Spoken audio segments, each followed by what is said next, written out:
En el programa Geopoder Actualidad del canal Geopoder repasamos las principales claves geopolíticas del momento, qué intereses hay detrás y qué consecuencias reales tienen. Bienvenidos a una nueva edición de Geopoder Actualidad. Nos dice el canciller alemán Friedrich Merz que la situación de la economía alemana es muy crítica en algunos sectores. Este es un criterio que ya les hemos enviado a todos nuestros seguidores desde hace un tiempo, apuntando al año 2026 como el año en el cual las cuentas ya dejaban de salir y de funcionar en Alemania.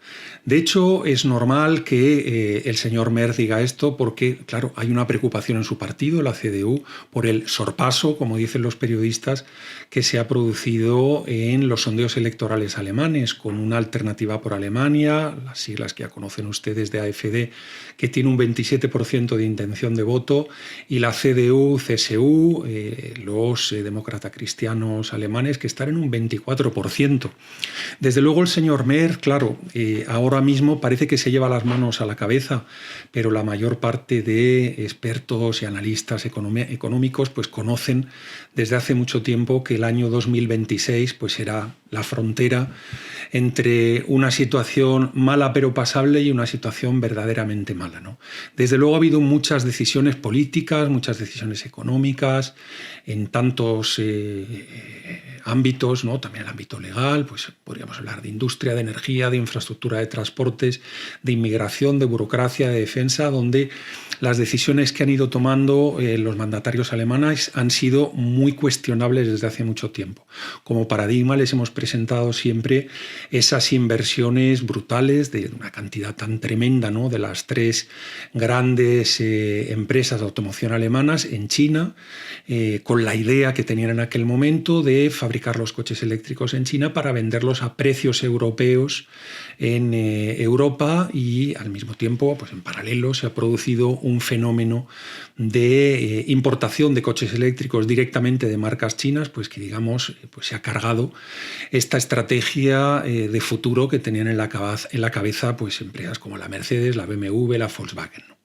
Bueno, por otro lado, en Alemania también hay cierto sinsabor ahora mismo por toda esa actividad frenética del nuevo mandatario norteamericano, llamarlo nuevo ahora mismo en el año 2026, ya lo tenemos un año de vuelta, ¿no?, al señor Donald Trump, pero sí que es cierto que hay una situación de enfado, ¿no?, por parte, por ejemplo, en este caso, pues personificada en Steinmeier, el presidente alemán, que ha dicho, en fin, que los valores de los Estados Unidos de América se han roto, que los Estados Unidos de América conciben el mundo como una cueva de ladrones que se están peleando entre sí, que los norteamericanos, en fin, parten de que, en fin, como ha dicho el propio presidente Trump, que determinadas zonas del mundo pues son casi de su propiedad, y esto le parece a él completamente inaceptable. Pero bueno, lo que estamos viendo aquí y que llevamos comentando ya bastante tiempo es que ahora mismo la Unión Europea y por supuesto los dos países fuertes dentro de la Unión Europea, los alemanes y los franceses, tienen que asumir cuál es el rol geopolítico que tiene Europa en el mundo, ¿no? Es un rol geopolítico, pues bueno, que es mediano, es menor al de los Estados Unidos de América, y ya hemos comentado cómo la opción más inteligente sería tener una omertá ahora mismo con los norteamericanos durante un plazo entre 2 y 4 y 5 años, y luego a partir de ahí ir virando, ¿no?, estratégicamente para las mejoras militares, económicas, energéticas, que vuelvan a poner a Europa pues como un actor fuerte en el mundo. Ahora bien, todo esto es muy complicado si, por ejemplo, abrimos la tarta, ¿no?, del problema en Irán, que lo estarán siguiendo ustedes, entre 200 y 500 muertos según las fuentes, y evidentemente pues bueno, sale por ejemplo la alta representante de la política exterior de la Unión Europea, la Estonia Kaja Kallas, diciendo, oiga, pues queremos responder con contundencia, tal. Bueno, la típica declaración de la Unión Europea, que probablemente no se acompañará, ¿no?,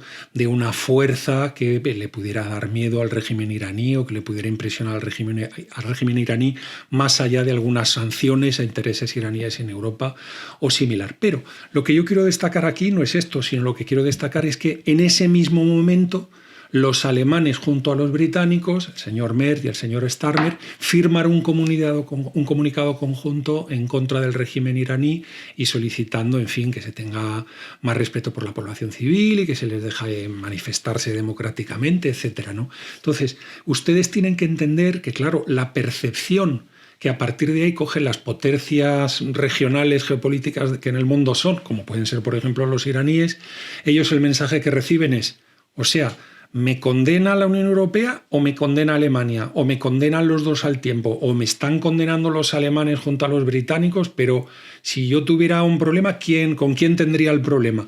Al final, en definitiva, un error muy importante que llevan cometiendo muchísimo tiempo, y el error no digo que sea un error porque nosotros lo valoremos así, sino que es la percepción que se acaba teniendo en los ministerios de Asuntos Exteriores de medio planeta que no sea Unión Europea. Es decir, al final ha habido momentos prácticamente surrealistas en los cuales ha habido una visita de dos representantes diferentes de la Unión Europea a China, y una semana después un primer ministro y otra semana después un jefe de Estado. Al final, ¿quién está hablando en nombre de Europa, ¿no?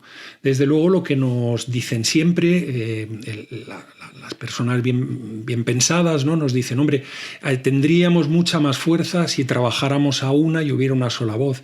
El problema que ocurre es que las potencias poderosas dentro de la Unión Europea, cuando esa voz, que a veces toma un poquito de tiempo en construirse, ¿no? Ese consenso, digamos, en esa voz europea, cuando esa voz no es la que a ellos les beneficia al 100%, pues directamente ya envían a un ministro de Asuntos Exteriores o va el propio presidente del gobierno a decir, oye, que nosotros somos Alemania, oye, que nosotros somos Francia, ¿no?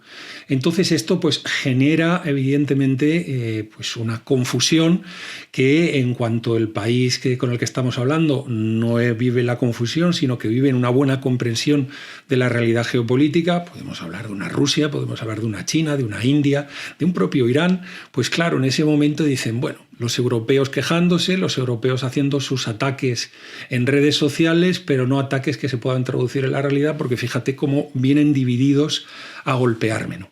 Bueno, volviendo a la cuestión económica, la preocupación que tienen los alemanes, probablemente la introducción que hemos hecho al año 2026, pues nos han faltado algunas notas relacionadas con la economía, ¿no? Y yo les quería apuntar 3 criterios para que ustedes los valoren. Un primer, insisto, que es a la economía globalmente, ¿no?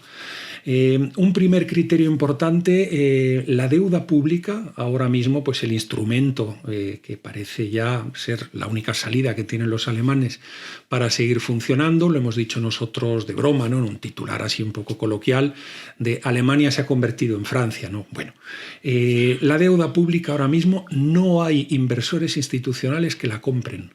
Este es un fenómeno muy importante para destacar porque apunta, es decir, la deuda pública al final, pues oye, ha habido ciudadanos que la han adquirido históricamente, esto ocurría mucho en España, pero ahora mismo los grandes compradores de deuda pública son siempre los inversores que denominamos institucionales, no esos fondos soberanos de Qatar, de Noruega, en fin, ustedes conocen el tema.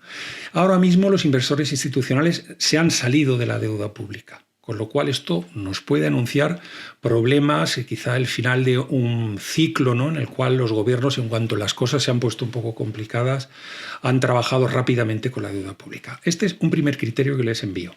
Un segundo criterio que les envío. Señores, en los mercados financieros, yo no me lo podía creer cuando lo vi, desde luego hay especialistas en lo económico mucho más potentes que yo, pero sí que hay un criterio que les mando. Todavía a día de hoy, casi el 50% de todos los mercados que se están moviendo, de todos los instrumentos financieros, mejor dicho, que se están moviendo, son opacos. Son opacos. ¿Se acuerdan ustedes aquello de la subprime, que revendían una deuda y la escondían y la metían dentro de otro fondo y la volvían a vender?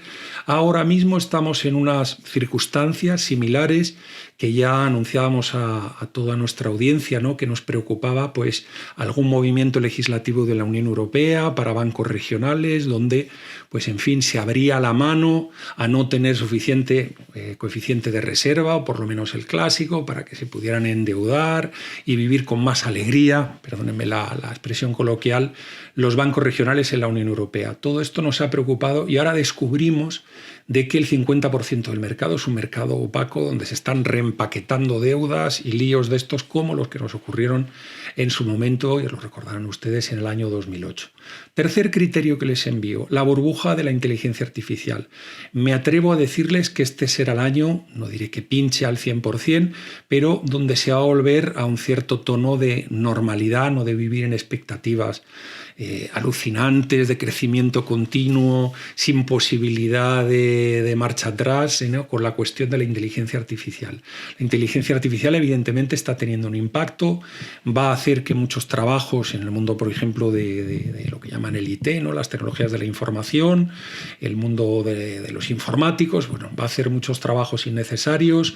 Se ha ido generando a lo largo de años pues, unos perfiles, ¿no? Profesionales bastante nicho, bastante silo, y la inteligencia artificial pues, va a cortar algunos de estos trabajos. Desde luego va a tener un impacto brutal en el mercado laboral, pero yo lo que creo es que en el año 2026 nos vamos a una moderación de la bola de nieve, ¿no? Espero que me estén entendiendo lo que les pongo en la mesa, pero creo que es algo interesante de contemplar, ¿no? Quizá como último criterio en el programa de hoy, o penúltimo criterio, porque puede haber otro interesante que me gustaría compartirles, es que, en fin, tenemos ya dos voces dentro de la Unión Europea que no son Víctor Orbán ni compañía, ni son Robert Fico desde Eslovaquia, ni son, pues en fin, los dirigentes que se han considerado más cercanos a intentar un acercamiento al Kremlin para que acabe el lío con Ucrania. Pues bueno, el mes pasado nos sorprendía el presidente Macron, Emmanuel Macron, diciendo que él quiere hablar con los rusos, hay que sentarse con los rusos. Pues ahora se apunta a esta tesis Giorgia Meloni, la presidenta del gobierno italiano, que nos dice que en su opinión hay que, pues ya lo plantea de otra forma, pero dice que hay que nombrar un enviado especial de la Unión Europea para conversar con Rusia y que hay que estar al habla, estar en contacto con las dos partes para contribuir a solucionar el conflicto pues lo más rápidamente posible, ¿no? Este es un movimiento de la placa geopolítica muy, muy interesante. Es muy interesante porque ya no estamos con Orbán, con Fico y con los clásicos, con Babis y con, en fin, todos los que conocen ustedes, Marine Le Pen desde la oposición en Francia, sino que aquí estamos hablando ya de voces como Emmanuel Macron, voces como Giorgia Meloni, que están en el gobierno y que nos dicen, oiga, que quieren ya ponerse a hablar con los rusos.